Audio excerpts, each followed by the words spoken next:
As dawn broke over Paris on August 21, 1911, Vincenzo Peruggia lifted a painting off the Louvre's wall and slipped quietly down the stairs. His escape was remarkably simple. When he reached the exit and found the door locked, a passing museum workman casually helped him open it, allowing Peruggia to stroll right out into the morning. Today, that same painting is bolted behind bulletproof, earthquake-safe glass, swarmed daily by thousands of visitors holding up smartphones to get a tiny glimpse. But back in 1811, there was no impenetrable armor. The artwork was left relatively unguarded for a very simple reason. Average people didn't really know it existed.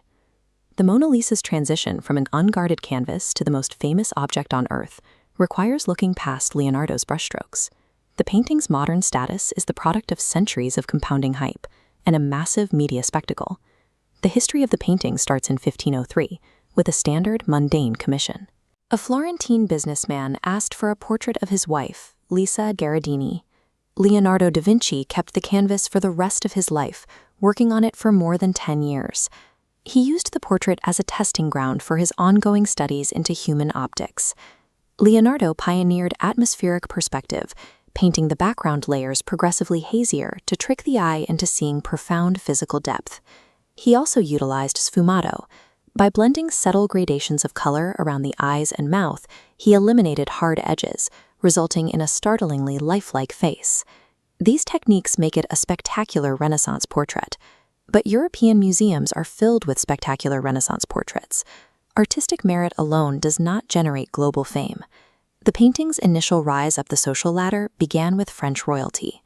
King François I purchased it after Leonardo's death, turning the portrait into an exclusive asset of the state.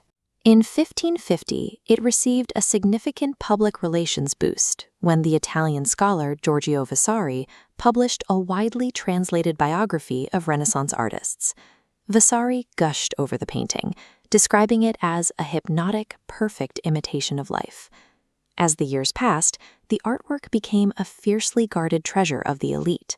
It hung in Napoleon's bedroom before finally migrating to public display in the Louvre, absorbing the aura of wealth and power surrounding it. Throughout the 1800s, European academics built an intense mythology around the portrait.